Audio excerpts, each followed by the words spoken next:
실제로 겪었던 실화괴담들.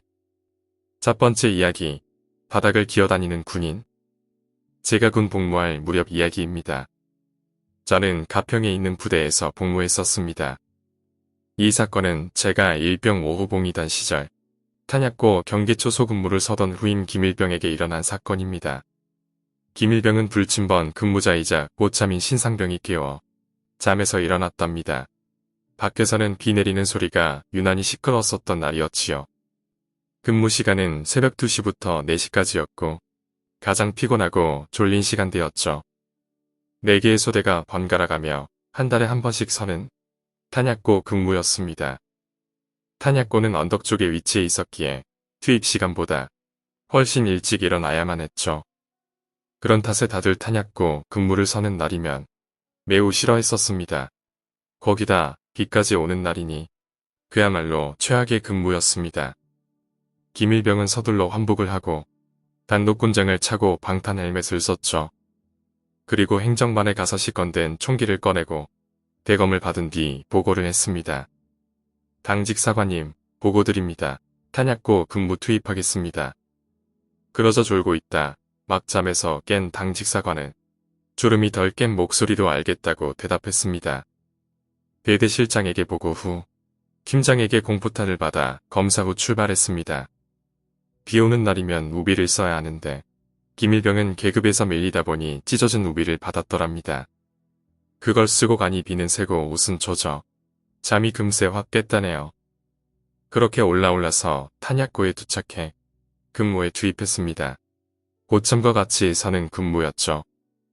고참은 초소 안에 들어가 쉬고 잠이 안 드는 후임은 밖에 서서 감시하는 당연스러운 전개로 흘러갔습니다. 시간은 흘러가고 김일병은 그저 멍하니 비가 추적추적 내리는 탄약고 언덕길을 보고 있었답니다. 그렇게 2시간 근무 중 1시간 20분가량이 흘렀을 때 김일병은 그 언덕길에서 보면 안 될 것을 보고 말았습니다. 비가 흘러내리는 언덕을 무언가가 꾸물꾸물거리며 올라오고 있었습니다. 웅덩이를 짚는 짙은 소리와 무엇인가 끌고 오는 소리. 그렇습니다. 그것은 기어오고 있던 것이었죠. 김일병은 이때부터 온몸에 소름이 돋고 등골이 오싹해짐과 동시에 제대로 된 사고가 마비됐다고 합니다. 극도의 공포와 마주치면 비명조차 지를 수 없다고들 하죠.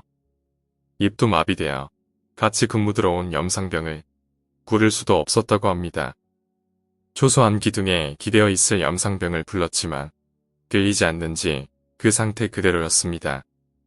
그러는 사이 그 소리는 더욱 크게 들려오고 기어오는 것은 언덕길 중간에 파놓은 배수로를 지나오고 있었습니다.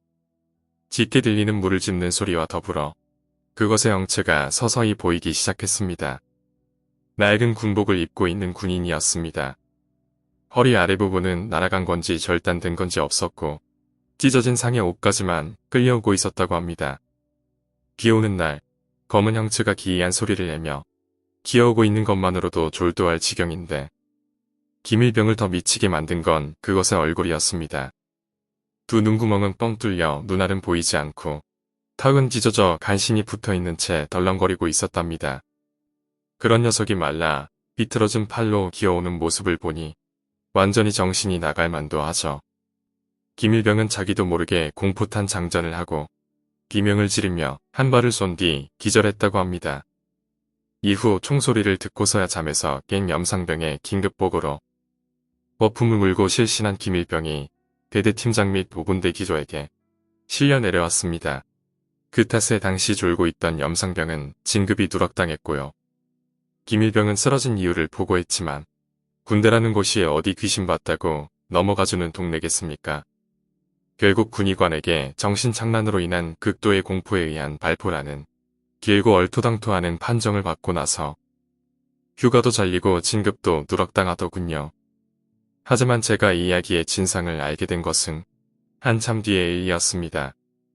염상병도 전역을 하고 저와 김일병 모두 상병 계급장을 달고 나서야 이야기해주더군요. 김상병님, 제가 그때 아무에게도 말하지 않은 것이 하나 있습니다. 김일병이 공포탄을 쏜 이유가 따로 있었던 겁니다.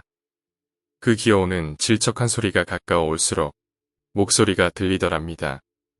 처음엔 놔줘 라고 들렸는데 얼굴이 보일 정도로 가까이 오니 겨우 무슨 말인지 알아들을 수 있었다고 합니다. 쏴줘 라고 하고 있었습니다.